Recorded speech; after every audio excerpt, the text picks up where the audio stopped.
I'm going to erase it. Okay, apa khabar semua? Sihat? All okay? Okay dah.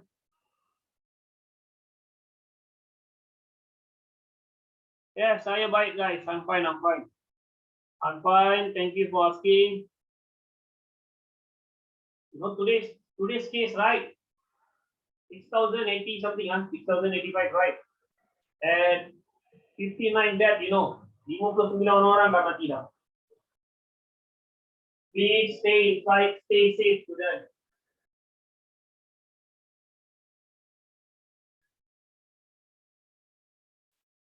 Okay, just read from where I stop. Okay, nota cikgu dah buat dan hantar. Kamu dapat ke nota? Ada dapat tak?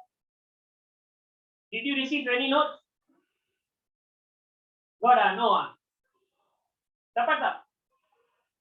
Let me know guys, dapat ke tidak? Yes sir, no sir. Sudah dapat. Bila you dapat? Hari ni. When you receive it? Today. Last week. Okay, that means you haven't get the latest one yet. Okay, today. Bila you dapat guys? Let me know. Is it just not the last week one ah? This one I sent the notes yesterday. I don't know whether the admin got sent to you or not. Kalau ada, okay today dah. Ada yang beritahu today. Okay, yang dapat nota tu tolonglah baca.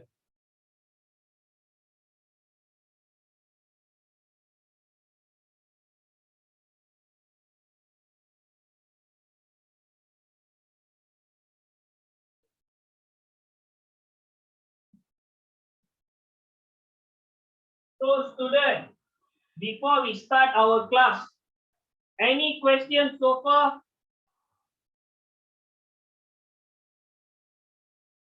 Ada sebarang jenis soalan? The latest one is May Mega Seminar Online, sir. Okay, long time no see, sir. Yes, long time no see, guys. Same goes to me also. Saya pun dah lama tak jumpa anda semua. Okay, and one more thing. Nanti kita ada kelas ganti masa Vesak Day ya. Okay, kelas ganti on Vesak Day for the last week one. Okay, kita ada kelas ganti. Okay, today is 20th May. Hari ini merupakan 20 Mei. Sains tingkatan 3. Okay, nanti kita ada kelas ganti pada Mei. During the Vesak Day. Make sure attend the class. Ini kelas ganti untuk minggu lepas punya. Okay. Still remember, kita berhenti dekat bahagian mana minggu lepas, student? Anyone able to remember where do we stop last week? Any idea? Siri kereaktifan logam kita dah habis. Selain daripada siri kereaktifan logam, 4.2. We already done with 4.2. Kindly have a look at 4.2. It's textbook ada 4.2. We already finished the 4.2. Which means, saya udah kasih ni ya. Okay. I just do a little bit of briefing lah. Okay. Jika kamu ambil logam, please let me know whether you can see or not. Okay. Jika kamu ambil logam, logam boleh bertindak balas dengan 3 bahan. Yang pertama kelas oksigen, kedua air, ketiga adalah asid. Betul kan? Okey, logam boleh bertindak balas dengan 3 benda. Apa dia? Oksigen, air dan asid. Okey, apabila sesuatu logam bertindak balas dengan oksigen, dengar betul-betul. Apabila sesuatu logam bertindak balas dengan oksigen, bahan yang kita bakal dapat adalah logam oksida. Nama dia adalah logam oksida. Faham? Dan apabila logam bertindak balas dengan air, okey? Logam bertindak balas dengan air, bahan yang kita bakal dapat adalah logam hidroksida, okey, logam hidroksida dan gas apa? gas hidrogen. Faham Seterusnya, apabila logam bertindak balas dengan asid, bahan yang kita bakal dapat adalah garam. Campur gas hidrogen juga. Boleh faham setakat ni, student? Dekat Perfect, right? Okay, remember this. Okay, kindly remember this. Tetapi cikgu dah bagi tahu dah. Kereaktifan logam ni dibahagi kepada 5. Apakah 5-nya? Sangat reaktif, reaktif, sederhana reaktif, dan langsung tidak bersifat reaktif. Ingat lagi kan? Okey. Untuk ingat benda tu, apa yang you tak nampak ni? Okey. Apa yang saya nak ceritakan adalah apabila dah masuk benda ni, itulah clear kan? Ada seorang student nama dia MC Powa. Dia kata satu benda pun tak nampak. Maybe di switch on saya punya video kot. So, tak ada foto. Apa dia? Tak nampak. Oh, benda lah korang tengah melalui. Okey, dengar kelas. Okey. What you supposed to know is, dengar. What you supposed to know is siri kereaktifan logam. Okey, apa yang kamu perlu tahu adalah siri kereaktifan logam. Okey, saya cari dekat sini. Siri kereaktifan logam. Okey. Sekarang saya nak anda yang berikan nama-nama logam tersebut. Berikan saya logam yang paling reaktif, student. Yang paling reaktif. Nama dia dikenali sebagai, in English we call potassium. Dalam bahasa Melayu dia dikenali sebagai kalium. Okey, selepas kalium natrium. Bagus, pandai. Okey, natrium. Selepas natrium, kalsium. Okey, bagus. Kalsium. Okey. Kalium, natrium, kalsium sudah. Okey, apa yang kamu perlu tahu? Dengar student listen. Apa yang kamu perlu tahu adalah 3 logam ni, nampak 3 logam ni. Dia merupakan logam yang sangat reaktif. Okey. Dia merupakan jenis logam yang sangat reaktif. Highly reactive. Understand? Okay. Sekarang continue by what? Kita tulis magnesium. Okay. Selepas magnesium adalah apa? Aluminium. Bagus. Okay. Aluminium. Okay. Selepas magnesium dan aluminium, logam apa, student? Zinc, right? Okay, zinc saya terus bawa ke bawah. Kenapa tau? Sebab, nampak tak magnesium dengan aluminium? Magnesium dengan aluminium ni boleh dikategorikan sebagai reaktif. Boleh dikategorikan sebagai logam apa? Reaktif. Kecil. Jangan tulis sangat reaktif ataupun kurang reaktif. Just write down reactive is enough. Jangan masukkan carbon. Sabar dulu, Popor. Sabar. Jangan masukkan carbon. Nanti cikgu akan masukkan bahagian carbon tu. Okay? Sabar, brother. Sabar. Okay. Zinc. Selepas zinc adalah apa? Okay. Sometimes dikenali sebagai ferrous. Ataupun dikenali sebagai apa? Besi. Okay. Sama. Very good. Selepas zinc apa dia? Besi. Selepas besi, timah. In English, we call tin. Boleh faham Cikgu tulis. In English, we call tin. Dalam bahasa Melayu, dia dikenali sebagai timah. Okey. Ini merupakan logam jenis apa? Dengar. Ini merupakan logam yang dikenali sebagai sederhana reaktif. Boleh faham? Logam apa, student? Sederhana reaktif. Okey, logam yang bersifat sederhana reaktif. Okey, sudah. Seterusnya, student. Logam apa? Kan semua dah bagi dah. Plumber. Okey, cikgu tulis sini Plumber. Selepas plumber, Bagus. Kupru. Selepas kupru. Mercury. Bagus, bagus. Okey, mercury. Selepas mercury. Argentum. Okey, ni pun ramai yang ada yang confusion dia. Okey.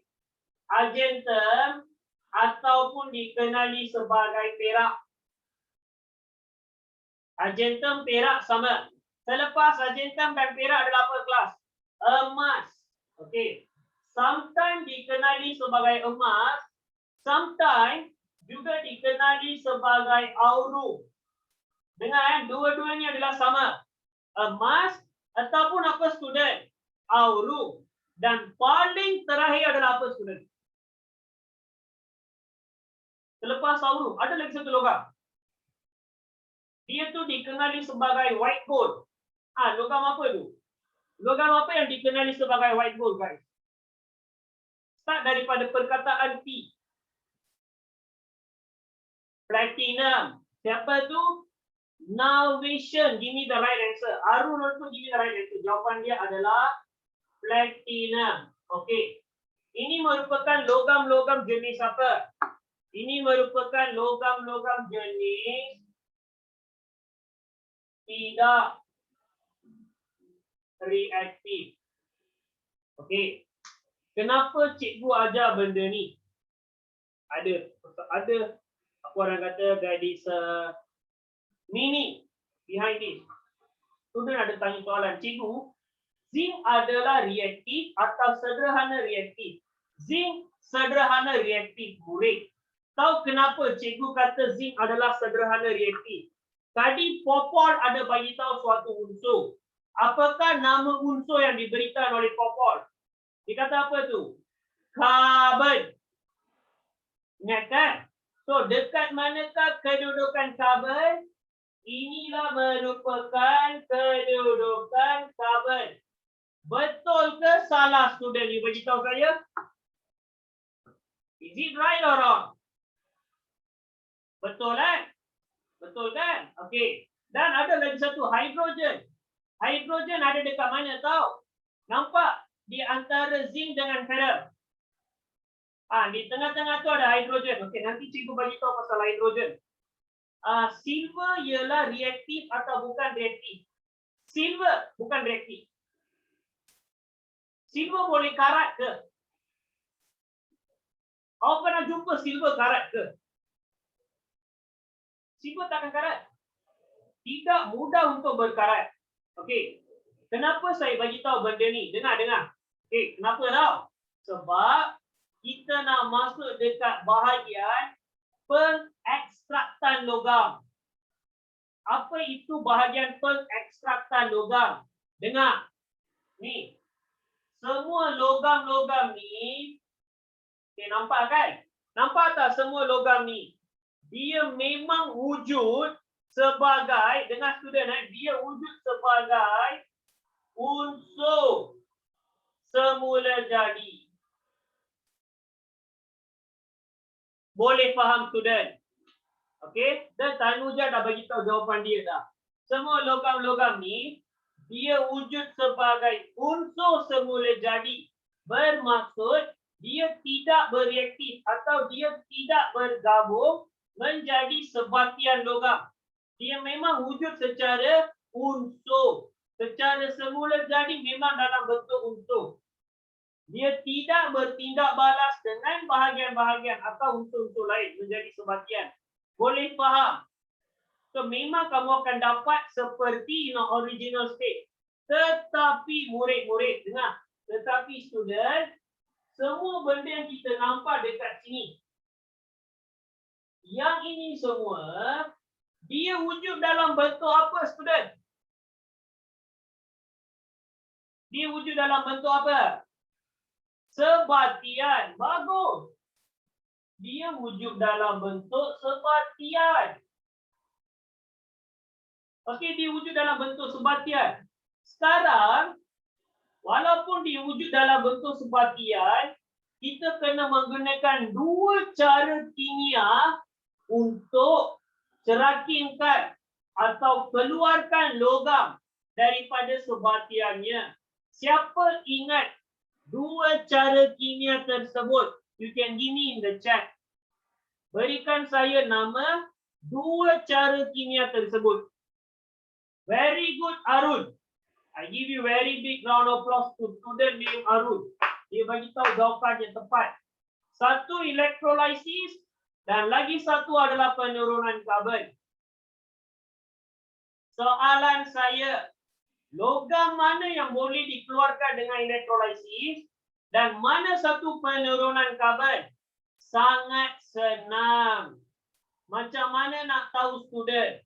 Logam-logam pada kedudukan lebih tinggi daripada karbon. Nampak? Lebih tinggi daripada karbon. Iaitu daripada kalium sampai aluminium. Kamu boleh keluarkan dia dengan menggunakan cara elektrolisis. Boleh faham? Manakala logam-logam seperti zinc sampai timah, kamu perlulah buat proses apa? Nama dia dikenali sebagai proses penurunan karbon. Dalam bahasa Inggeris, dia dikenali sebagai carbon reduction method.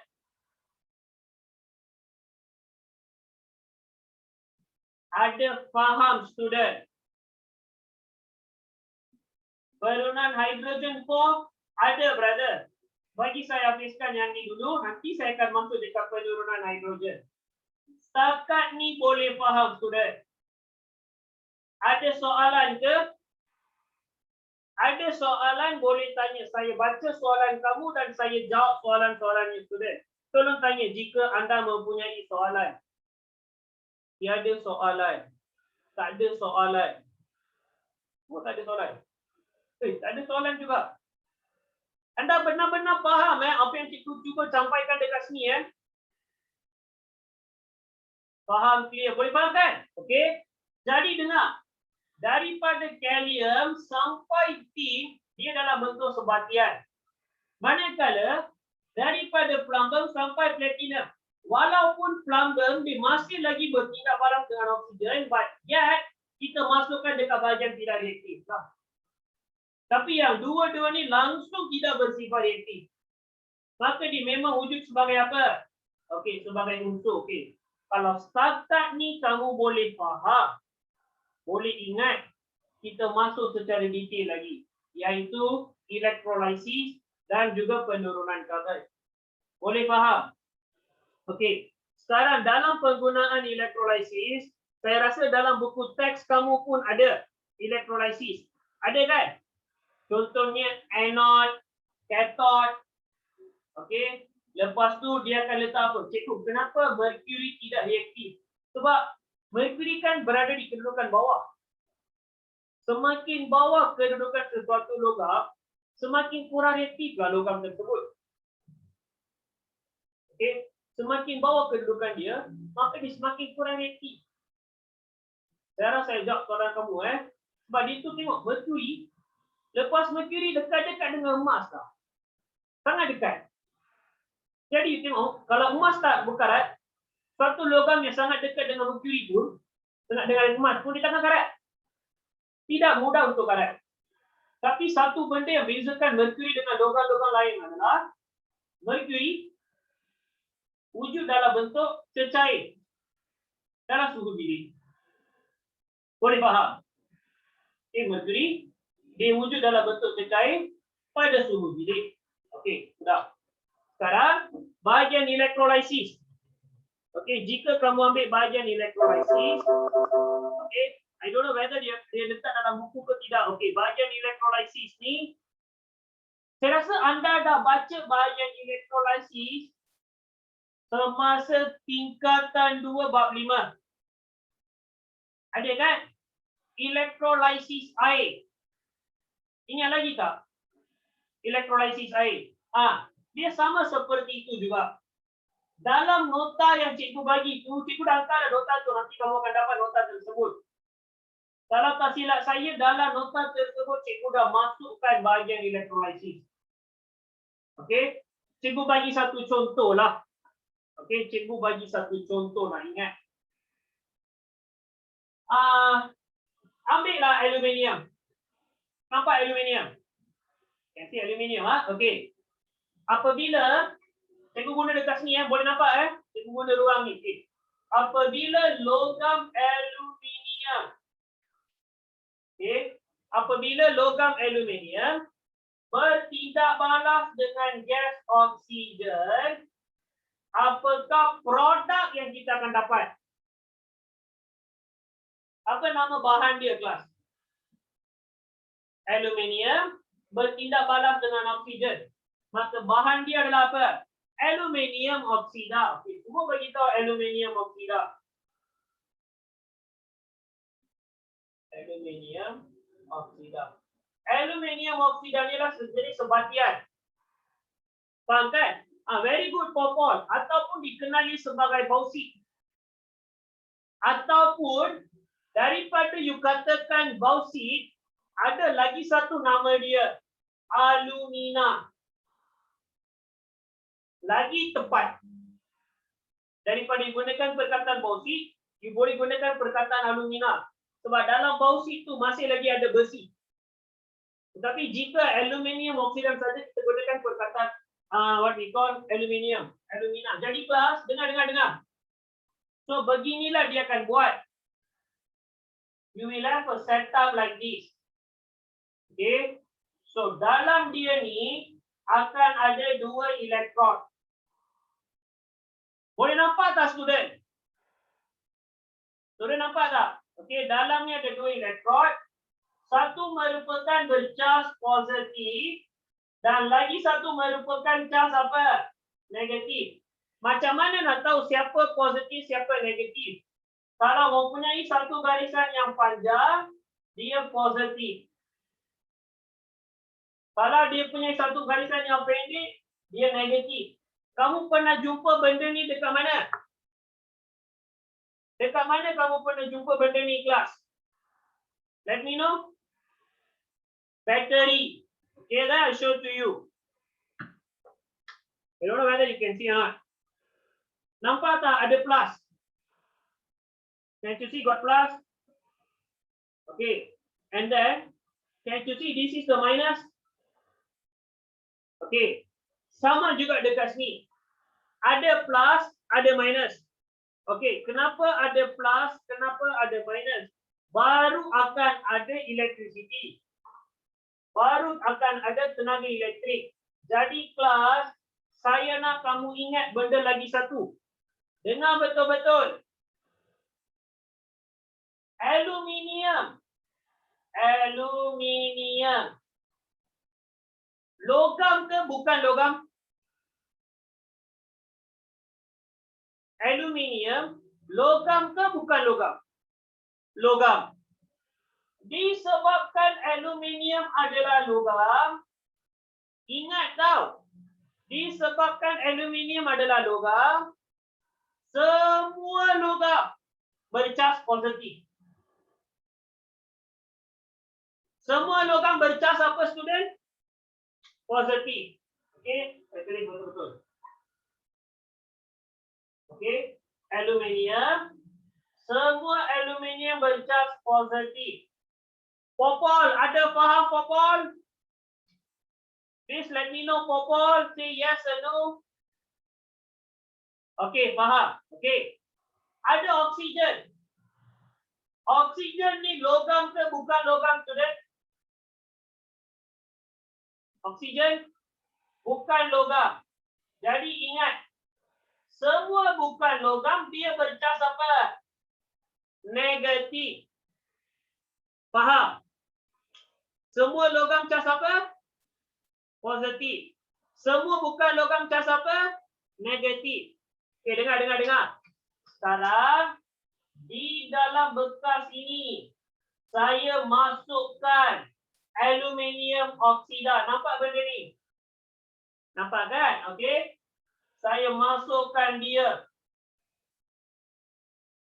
So dia dalam bentuk apa? Dalam bentuk leburan.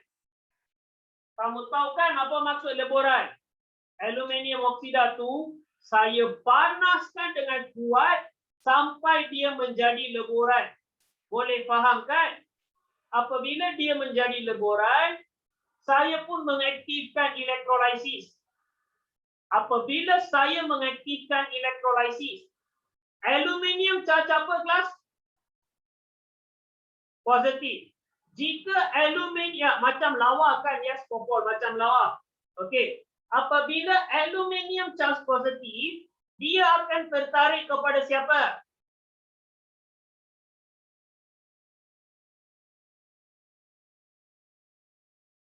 Dia akan tarik kepada siapa?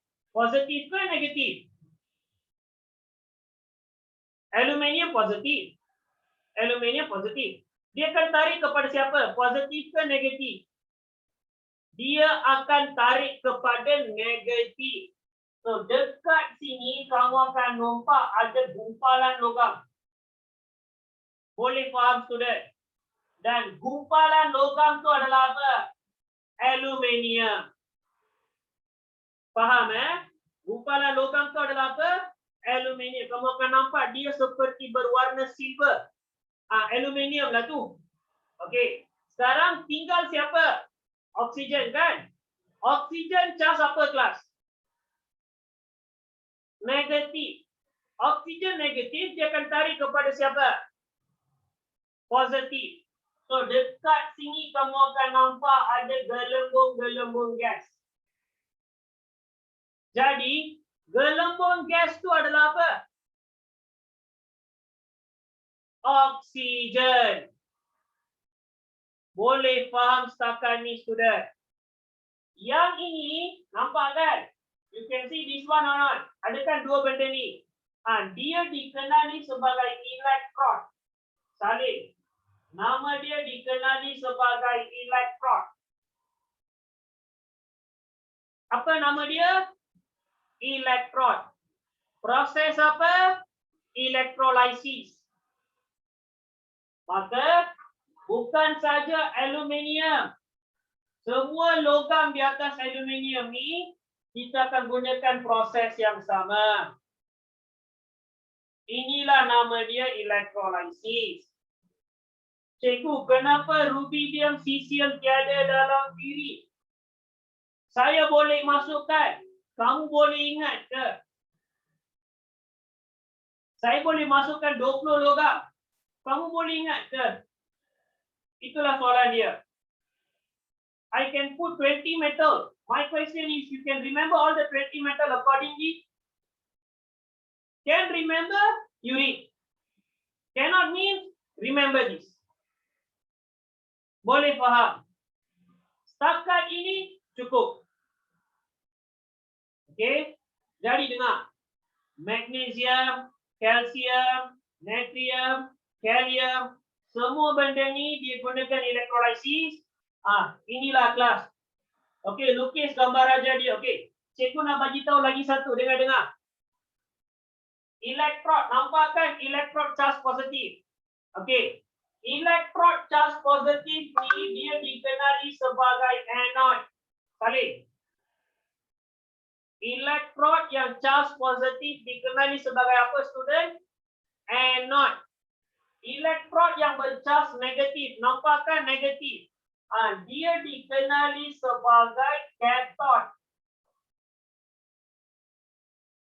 Dia dikenali sebagai apa? Cathode. Manakala, saya tak habis lagi. Manakala charge negatif. Nampak kan charge negatif? Charge negatif dia dikenali sebagai anion. Remember, charge negatif nama dia apa? Anion. Manakala charge positif, nampak kan charge positif? Aluminium positif kan? Charge positif nama dia dikenali sebagai cation. Salib. Okay, salib. Quickly guys, write it down.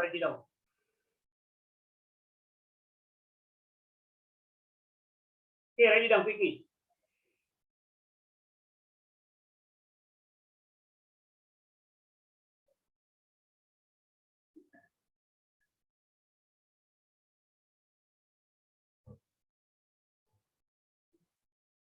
Maka cation yang bercas positif dengan cation yang bercas positif, dia akan tertarik kepada katot yang bercas negatif. Anion yang bercas negatif, dia akan tertarik kepada anode. Okey, anion yang bercas negatif, dia akan tertarik kepada anode yang bercas positif. Tanuja, boleh ingat Tanuja? Tenang kan? Remember, inilah electrolysis. Okey, inilah electrolysis.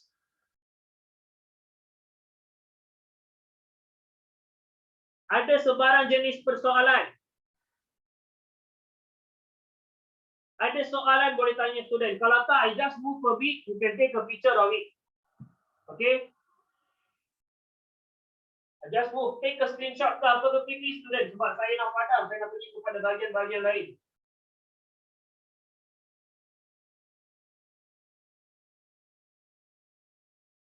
Sudah? Okay. Okay, ada seorang student tanya. Kenapa cikgu positif tak tarik positif dan negatif tak tarik negatif? Okay. Ambil magnet. Magnet ada dua jenis kutub. Apa dia? Satu kutub utara, lagi satu kutub selatan. Kalau you letak utara dan utara, dia tarik ke dia tolak?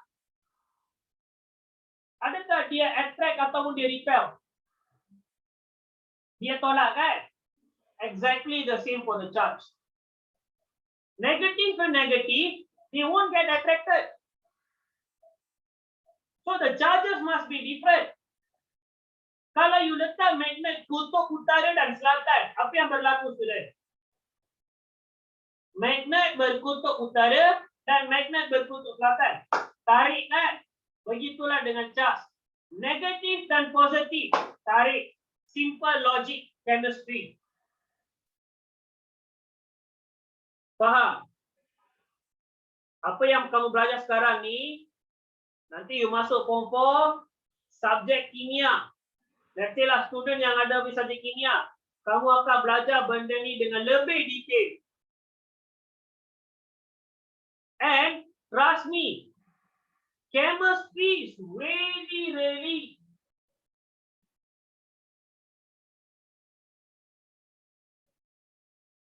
apa saya tulis?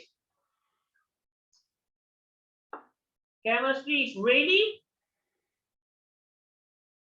interesting. Okay, dia sangat-sangat interesting. Very easy guys. Saya suka kamu akan belajar pasal tidak balas semua benda tu. Boleh faham Understand Okay. Boleh tak saya padam benda ni student? Dah ambil screenshot kan? Sudah kan? Semua dah because I want to erase this guys. Okay. Saya nak masuk dekat bahagian penurunan karbon. Okay. Oh Azlan, ada pun Azlan. Dari tadi saya tak nampak pun Azlan, you check. Apa khabar Azlan? Azlan, apa khabar Azlan? Okay, khabar baik, bagus. Azlan, kamu sambut raya kan? Betul. Cikgu, kenapa tiada logam lain dalam siri rectifier logam? Kan saya kata ada. Tapi memang kita masukkan dalam benda ni. Bukan kata tak ada. Oh, ada. Okey, selamat Hari Raya Azlan. Okey, saya tahu dah terlewat dah.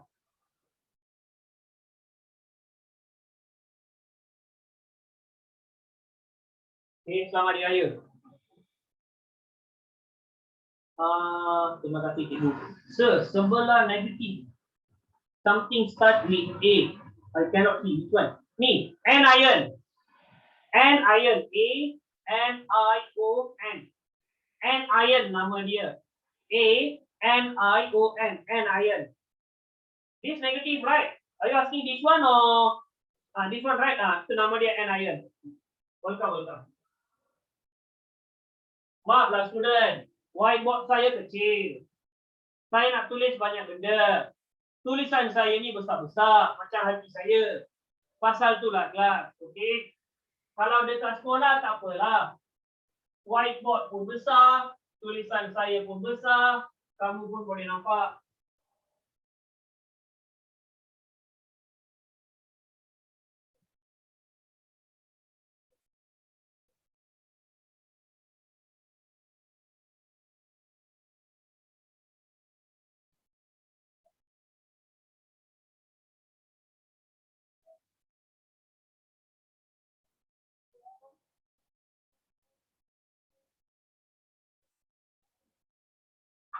Okey, faham ya?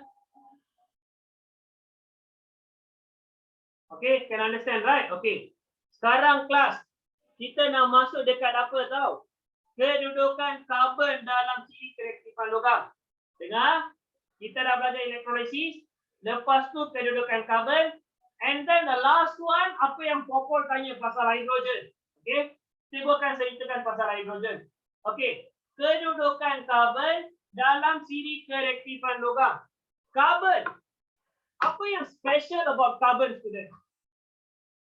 What is so special about carbon? When you look at carbon, right? What is so special about? Bukan logam, saya terima. Lagi?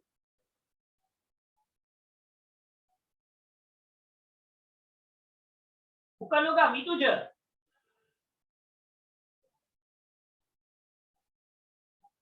Sering dijumpa. Unsur. Okey, saya terima perkataan unsur, saya terima. Tidak karat. Okey, bukan logam, tidak karat. Saya terima. Lagi? Berguna dalam proses pengekstrakan. Okey, dengar. What is so special about carbon? Apa yang sangat special tentang carbon adalah satu-satunya unsur bukan logam yang boleh mengalirkan elektrik. Satu-satunya unsur bukan logam yang boleh mengalirkan apa? Elektrik. Selain daripada itu, okay, cikgu tulis dekat sini lagi bagus lah. Okey. Baik, betul. Ini tentang unsur karbon Okay, tentang unsur karbon. Dia merupakan bukan logam. Okey. Selain daripada bukan logam, dia dapat konduksi. Okey, elektrik. Selain dapat konduksi elektrik, karbon boleh bertindak balas dengan oksigen. Salin tiga benda ni. Okey, salin tiga benda ni. Cikgu, apakah fungsi haplokalium manganat? Fungsi dia digunakan untuk menghasilkan gas oksigen apabila dipanaskan. Haplokalium manganat itu boleh menghasilkan gas oksigen apabila dipanaskan. Oh, sebab itu karbon dioksida. Bagus. Cikgu, karbon reaktif atau sederhana reaktif? Dari tadi student ni tanya soalan yang saya dah ajar je.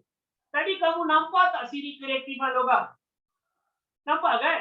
Lepas tu cikgu tulis karbon di antara tengah-tengah, right? Antara yang bahagian atas dan bahagian bawah. So you sendiri dapat tahu dia bahagian mana. Sederhana lah tu. Jangan tanya soalan yang senang. Sometimes don't waste everyone's time. Okay, itu benda yang senang. Okay, dah salin tiga benda ni. Tiga benda ni dah salin kan? Okay. Sekarang kita masuk kepada bahagian penurunan karbon. So, apa yang saya nak ceritakan adalah karbon ni merupakan suatu unsur yang bukan logam. Bukan itu sahaja. Karbon ni boleh bertindak balas dengan oksigen. Apabila karbon bertindak balas dengan oksigen, dia akan menghasilkan oksida. Contohnya karbon dioksida. Pernah dengar tak perkataan karbon dioksida? Karbon dioksida, karbon monoksida, pernah dengar kan? Okey, karbon monoksida, karbon dioksida. So ada kegunaan dia.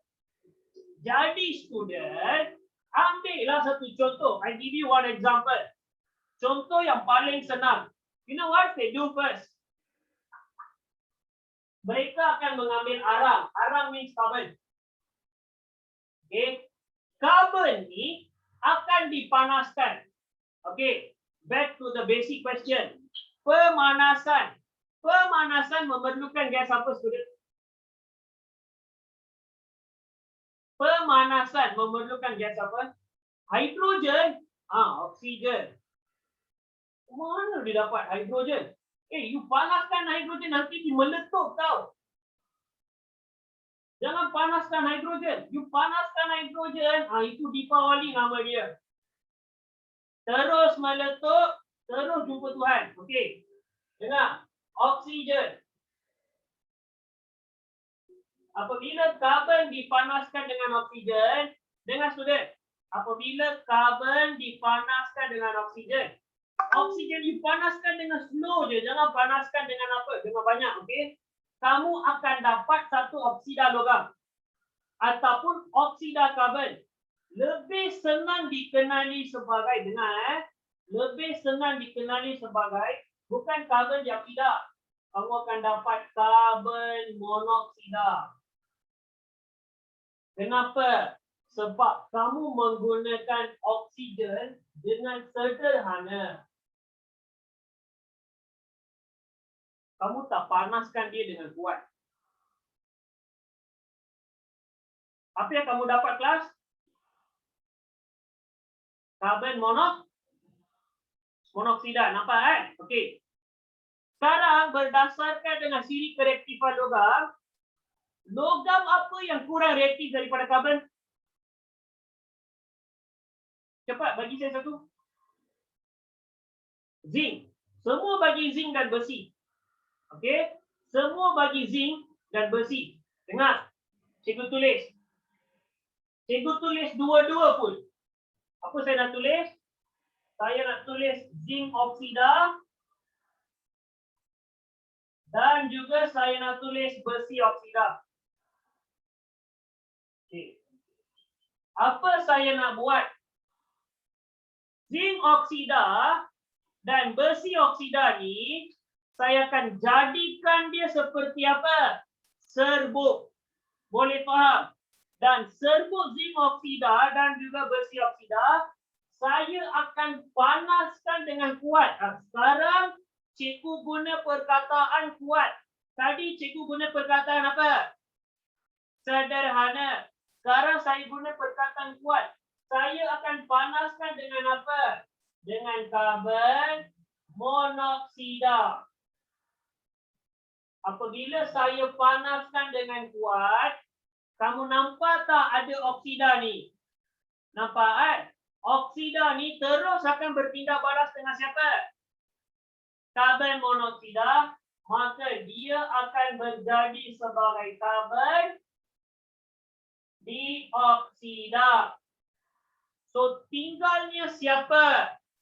Zinc dan juga besi. Maka zinc dan besi ni kamu berjaya mengeluarkan dia dalam bentuk apa? Unsur. Ramai yang tanya, why monoksida, not dioksida?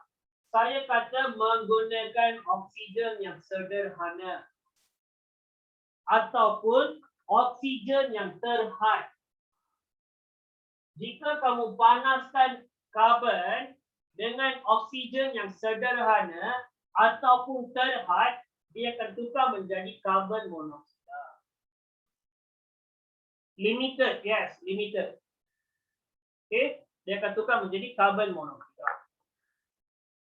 Karbon monoksida, kita, apa yang kita jawab ni? Okay, now understood. I cannot understand what AK trying to say. Karbon monoksida kita ada di hospital kan? Kalau kamu sedut karbon monoksida, kamu akan mati terus. Sebab karbon monoksida adalah suatu gas yang beracun. Kalau kenapa dia nak bagi benda tu dekat hospital lah? Boleh faham kan? Okay, limited amount of oxygen. Okay, macam mana kamu nak perhatikan? Kelas, sangat senang. Very easy. Pernah tengok Bunsen burner? Pernah guna Bunsen burner tak? Pernah guna Bunsen burner? Okay. Nyalaan api Bunsen burner warna apa? biru. Biru kan? Okey. Kalau nyalaan api Bunsen burner tu warna biru, itu menunjukkan berlakunya nyalaan yang lengkap. Apa itu nyalaan yang lengkap? Gas di dalam Bunsen burner, dia betul-betul bercampur dengan oksigen yang banyak, maka terjadilah nyalaan warna biru. Boleh faham? Pernah jumpa tak api berwarna kuning? Api warna kuning seperti lilin. Seperti lighter. Lighter warna biru ke lighter biasa tu? Tak ada kan? Tahu matchstick? Mancis. Warna apa? Warna merah ataupun kuning, yes atau no? Yang itu semua adalah pembakaran disebabkan oleh oksigen yang sederhana. Itulah perbezaan di antara mereka. Jika sesuatu api itu berwarna kuning, itu pembakaran tidak lengkap. Jika sesuatu api berwarna biru, dia pembakaran yang lengkap. Boleh faham sekarang? Biasanya pembakaran lengkap ni akan menghasilkan haba yang tinggi. Contohnya dapur kita memasak tu, keluar warna biru. What do you mean by tidak lengkap? Limited amount of oxygen. Oksigen kita tak supply dengan banyak. Pasal tu dia akan menjadi karbon monoksida. Sebab jika you letak karbon dioksida, listen. Jika you letak karbon dioksida dan kamu letak dua benda ni, tindak balas ni tidak akan berlaku. Sebab apa? Karbon dioksida. Karbon monoksida means yes, boleh berlaku. Okey, inilah kelas you sepatutnya kena tahu. Okey, macam mana mereka akan buat? Listen, saya akan tunjuk gambar raja dia. Macam mana mereka akan buat. Okey. Saya rasa saya dah bagi gambar raja ni dalam nota saya pun. Okey, this is how the gambar raja will look like. Okey. Guys, have a look. Okey, nampak kan? Nampak tak guys? Bagi tahu saya nampak ke tidak? Let me know can see or not. Okey. Nampak kan? Inilah dia proses penurunan karbon. So akan ada mangkuk pija. Dalam mangkuk pija ni ada campuran oksida logam. Lepas tu dicampurkan dengan apa? Dengan karbon. Lepas tu dia dipanaskan dengan kuat. Apabila dia panaskan, okay, remember this diagram. Dalam nota pun cikgu dah bagi diagram ni. So cikgu tunjuk dekat depan ni. This is what actually happening. Apa yang berlaku adalah, tengok. Oksida logam akan bertindak balas dengan karbon untuk menghasilkan karbon dioksida campur logam. Inilah dikenali sebagai proses penurunan karbon. Ini yang simple, ini yang detail. So semua benda yang saya tunjuk dekat sini adalah yang ni. Tapi yang ni straight to the point. Yang ni cikgu tunjuk dengan detail. Itulah perbezaan dia.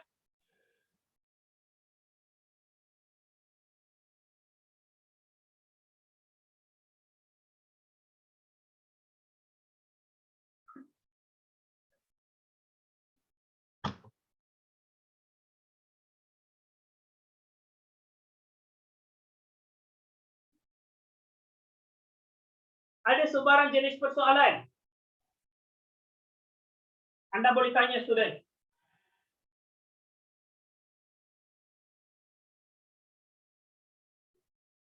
Cikgu, apa perbezaan antara oksida dan dioksida? Kalau dia bertindak balas dengan logam, kita panggil oksida. Kalau dia tindak balas dengan karbon bukan logam, kita panggil dioksida. Okay. So what is gallium haplomanganat?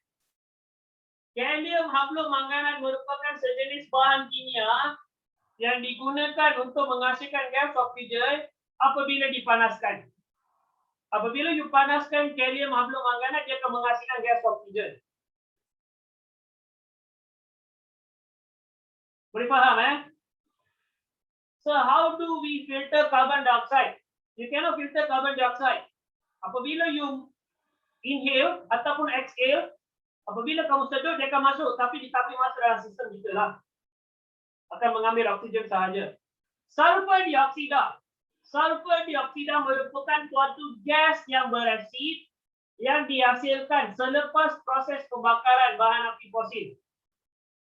You know fossil fuel macam petrol, diesel, semua benda tu lah. Cikgu, apakah unsur yang membentuk biji timah? Timah dan juga oksigen. Timah dan oksigen bertindak balas, kamu akan dapat timah oksida. Timah oksida itulah dikenali sebagai biji timah. Tin oxide. I answer to your question, Ishwari. Ada lagi soalan student boleh tanya? Ada sebarang jenis persoalan? Okey, semua benda ni cikgu dah letak dalam eksperimen dalam apa dah kata nota yang cikgu bagi ya. Okey, sekarang saya nak jawab kepada soalan Popol untuk hidrogen. Dekat mana kedudukan hidrogen dalam siri kereaktifan logam? Hidrogen berada di antara zinc dengan ferrum. Hidrogen ada di mana kelas? Di antara zinc dan juga ferrum. Boleh faham setakat ni? Ingat. Aluminium karbon. Lepas karbon zinc. Lepas zinc hidrogen. Lepas hidrogen ferrum. Faham tak student? I don't know, ya lah. Aluminium. Okay. Selepas aluminium, karbon. Okay. Selepas karbon, zinc.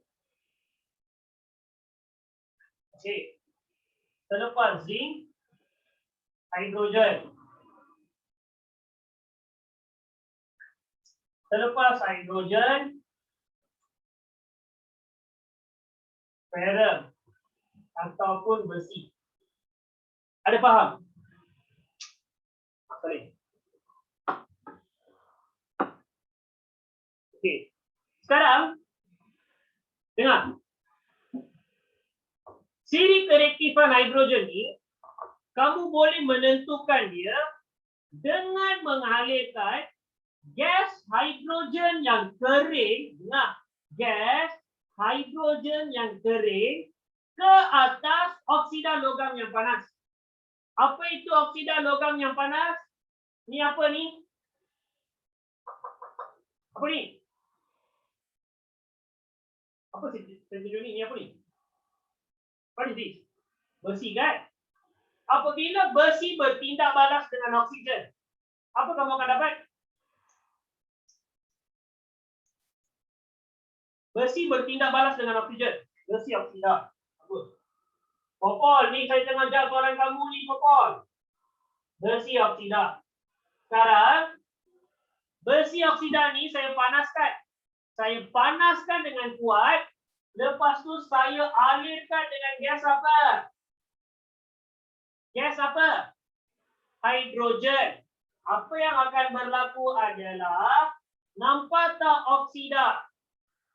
Oksida akan bertindak balas dengan siapa? Hidrogen. Maka dia akan jadi sebagai apa?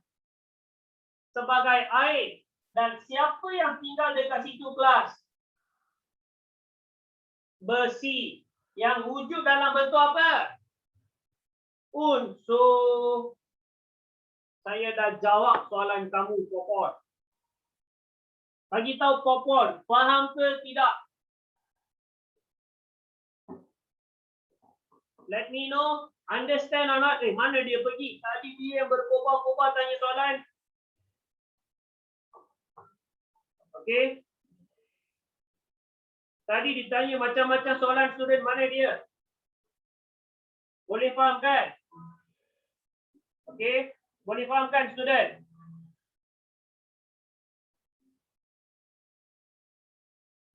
Ada soalan? 100% understand. Okay, I like that.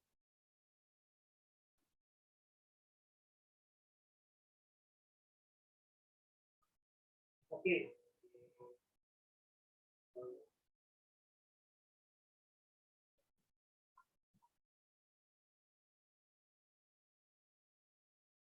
Faham Okey, Popol untuk jawab soalan kamu lagi sekali, dengar. Okey, dengar Dengar lagi sekali. Kamu faham dekat mana kedudukan hidrogen kan? Okey, hidrogen ada dekat mana? Okey. Bawah hidrogen adalah apa? Besi. Besi ni boleh bertindak balas dengan siapa? Oksigen. Maka dia akan wujud sebagai apa? Besi oksida. Sekarang besi oksida ni saya panaskan dengan kuat. Semasa dipanas dengan kuat, saya alirkan dengan apa? Gas hidrogen. So, gas hidrogen akan bertindak balas dengan oksida. Hidrogen dan oksigen bertindak balas, dia akan menghasilkan air. Sebab dalam air ada hidrogen dan oksigen, faham kan? Dan yang terakhir ni adalah apa kelas? Besi. Beginilah you keluarkan besi. Boleh faham setakat ni student? Okey. Siapa yang tak dapat nota jangan risau sebab saya rasa nota yang paling terakhir saya hantar dari itu. Kamu akan dapat nota ni secepat yang mungkin. Jangan risau pasal nota, kamu akan menerima nota secepat yang mungkin. Pasal baru hantar semalam kamu akan dapat. So, saya dah habis lah. Okey, saya rasa ada lagi berapa? Sikit je. Semua benda tu cikgu dah letak dalam nota cikgu dah. Jika kamu baca nota saya dengan gambar raja sekali, cikgu dah letak dekat situ. Gambar raja dah ada, dia punya penerangan dah ada, contoh pun cikgu dah bagi, semua saya dah bagi dah. Boleh faham? Nanti ada masa kita cuba buat soalan dia sama-sama. Saya akan tulis soalan, saya akan berikan beberapa masa untuk anda untuk jawab. Lepas dah jawab, dan kita akan bincang soalan tu sama-sama. Boleh faham student? Any question so far? Tiada soalan. Semuanya boleh buat student. Tiada soalan ya? Everything fine So pastikan kamu baca student semua benda yang cikgu hantar. Okey, dan buatlah sebanyak berapa latihan yang boleh. Sekarbon ada di dalam exhaust kereta, yes. Yang benda hitam-hitam tu lah nama dia carbon. Okay, itulah nama dia carbon. Okay guys. Okay, so already 9 o'clock already. Okay, I also got some other class to do. Take care guys, okay, rest well, study hard, and then got any question you can ask guys. Okay, take care, goodbye. And have a nice day everyone. Okay, take care guys.